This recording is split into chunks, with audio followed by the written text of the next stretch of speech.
여러분, 세계에서 가장 오래된 도시가 어디인지 아세요? 바로 레스타인 예리코, 성경 속 여리고예요. 이 도시는 해수면보다 무려 250m나 낮은 지점에 위치한 지구상에서 가장 낮은 곳에 세워진 요새죠. 그런데 말이에요. 이 평화로워 보이는 언덕 아래에 인류 역사상 가장 미스터리한 전쟁의 흔적이 잠들어 있다는 걸 알고 계셨나요? 나팔 소리 몇 번의 철옹성 같던 성벽이 모래성처럼 주저앉았다. 오늘 우리는 신화로만 치부되던 이 사건을 고고학이라는 현미경으로 아주 낱낱이 파헤쳐볼 거예요. 영상이 끝날 때쯤 여러분은 소름 돋는 진실과 마주하게 될 거거든요. 안녕하세요. 성경으로 읽는 세상입니다. 오늘은 성경 속 가장 드라마틱한 장면 중 하나인 여리고성의 함락을 다룹니다. 고고학자들이 지난 150년 동안 이 언덕을 파헤치며 찾아낸 증거들, 그리고 그 증거들이 어떻게 서로 충돌하고 반전되는지 그 치열한 논쟁의 현장으로 여러분을 초대할게요. 고고학의 거장들이 인생을 걸고 싸웠던 그 기록들을 보면 단순히 종교적인 이야기가 아니라 인류사가 어떻게 기록되는지에 대한 엄청난 통찰을 얻으실 수 있을 거예요. 자, 그럼 3400년 전 그날로 시간 여행을 떠나볼까요? 우선 여리고라는 이름부터 살펴볼까요? 히브리어로는 예리코 달의 도시 혹은 향기로운 곳이라는 뜻을 가지고 있어요. 광야 한복판에 있는데 왜 향기가 나냐고요? 이곳엔 엘리사의 샘이라고 불리는 아주 거대한 오아시스가 있거든요. 분당 수만 리터의 물이 쏟아져 나오는 이 축복받은 땅은 고대인들에게는 놓칠 수 없는 금싸라기 땅이었죠. 성경 여호수아 6장을 보면 여리고 성의 방어력이 얼마나 대단해신지 묘사되어 있어요. 이스라엘 자손들로 말미암아 여리고는 굳게 닫혔고 출입하는 자가 없더라. 당시 가나안 최고의 요새였던 이곳은 밖에서 보면 도저히 뚫을 수 없는 철벽이었던 거예요. 많은 사람이 오해하는 게 있어요.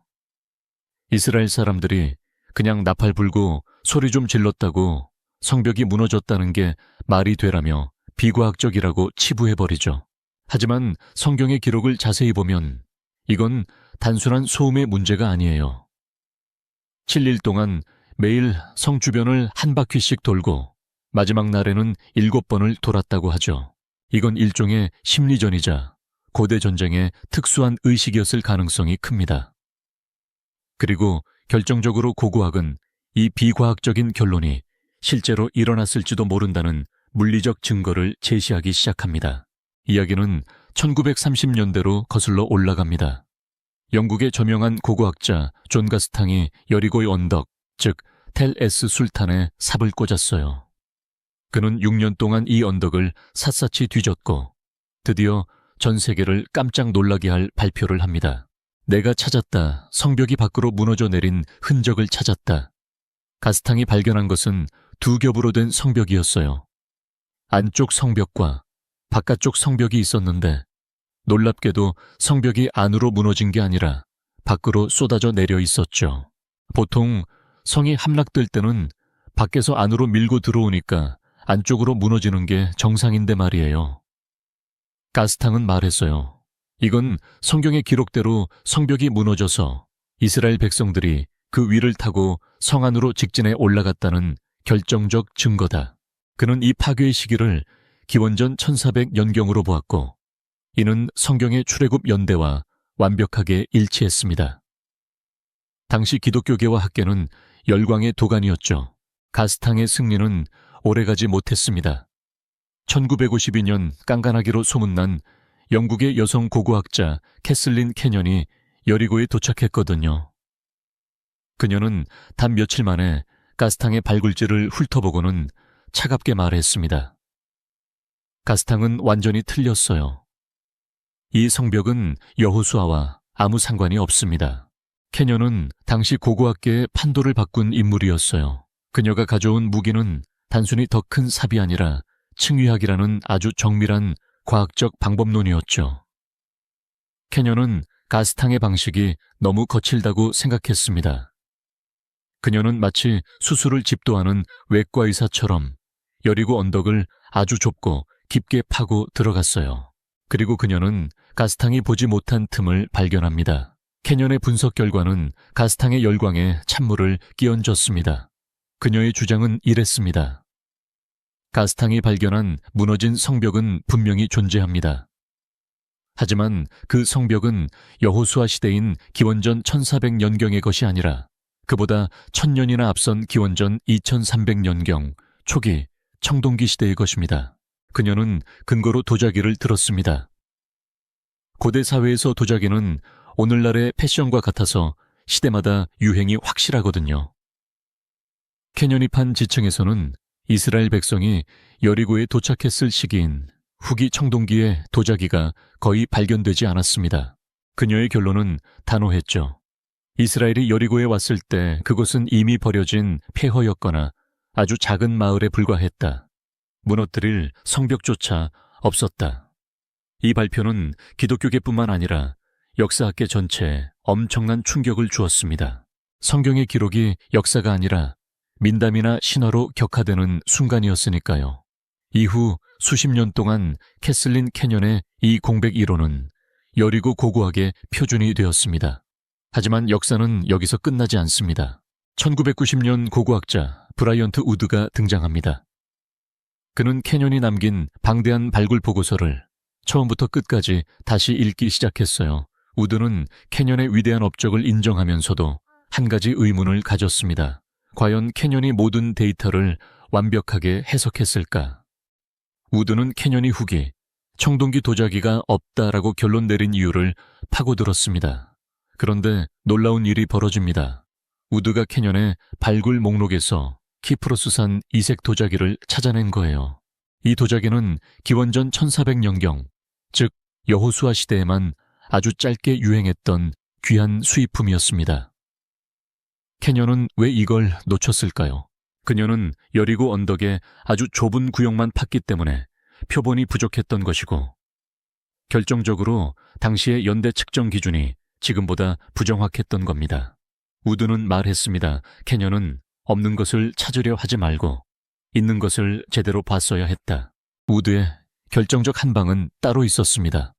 바로 성벽 아래에서 발견된 수많은 곡식 항아리들이었죠. 첫째 항아리에 곡식이 가득 찼다는 건 수확기 직후에 전쟁이 났다는 뜻입니다. 성경은 보리 수확기에 요단강을 건넜다고 기록하죠.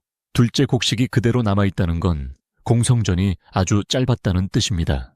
보통 성을 포위하면 안에서 곡식을 다 먹어치우거든요. 셋째 곡식은 당시 화폐와 같았습니다. 승리한 군대는 곡식을 약탈하는 게 상식이죠. 하지만 성경은 이 성의 모든 것을 하나님께 바치고 손대지 말라고 명령합니다.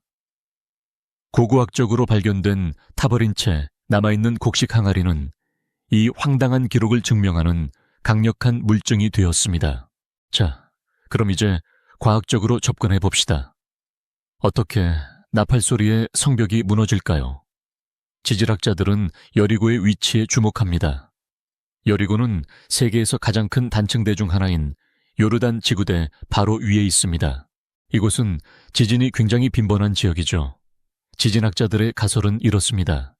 이스라엘 백성들이 7일 동안 성 주위를 돌며 대지를 밟았고 마지막 날 일제히 나팔을 불며 소리를 질렀을 때 그 특정 주파수가 집안의 진동과 맞물리는 공명 현상을 일으켰을 가능성입니다. 특히 여리고의 성벽은 기반함이 아닌 퇴적토 위에 세워져 있었습니다. 지진이 발생하면 땅이 물처럼 변하는 액상화 현상에 매우 취약한 구조였죠. 하필이면 그때 지진이 난 게 우연이냐라고 묻는다면 성경은 그것을 신의 타이밍이라고 부릅니다. 고고학은 무엇이 일어난 날을 밝히고 신앙은 왜 일어난 날을 답하는 것이죠. 여리고 성의 방어체계는 당대 최고 수준이었습니다. 아래쪽에는 높이 세서 5m의 거대한 돌 옹벽이 있고 그 위에 다시 높이 6에서 8m의 진흙 벽돌 성벽이 세워져 있었죠.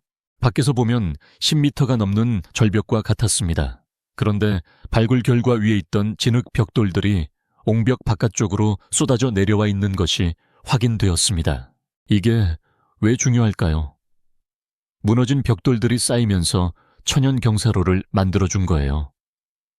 이스라엘 군대는 사다리를 놓을 필요도 없이 무너진 성벽 조각들을 밟고 그대로 성 안으로 달려 들어갈 수 있었습니다. 여호수아 6장 20절의 기록 백성이 각기 앞으로 나아가 성에 들어가서라는 표현은 고고학적으로 이 경사로를 타고 올라가는 장면을 완벽하게 묘사하고 있습니다. 오늘 우리는 존 가스탕의 열광부터 캐슬린 캐년의 회의론, 그리고 브라이언트 우드의 재반박까지 100년의 논쟁을 숨 가쁘게 달려왔습니다. 여리고 고고학은 우리에게 중요한 교훈을 줍니다. 증거가 없다는 것이 없다는 증거는 아니다. 고고학은 100%의 진실을 말해주지 않습니다. 땅속의 조각들을 가지고 퍼즐을 맞추는 학문이니까요. 하지만 우리가 확인한 것은 성경의 기록이 허무맹랑한 신화가 아니라 당시의 지형, 기후, 농경 문화, 그리고 파괴의 양상과 소름 끼칠 정도로 일치한다는 사실입니다. 나팔 소리에 성벽이 무너졌느냐는 질문에 대해 이제 여러분은 자신만의 답을 내리실 수 있을 겁니다. 누군가에게는 지질학적 우연이 겹친 사건이겠지만 누군가에게는 불가능을 가능케 한 믿음의 증거일 테니까요. 분명한 건 3400년 전, 그날 저 광야의 언덕에서는 인류 역사를 바꾼 거대한 사건이 일어났다는 점입니다. 오늘 영상이 여러분의 지적 호기심을 채워주었다면 구독과 좋아요 부탁드립니다. 다음 시간에는 더 놀라운 성경 속 고고학 미스터리로 돌아오겠습니다.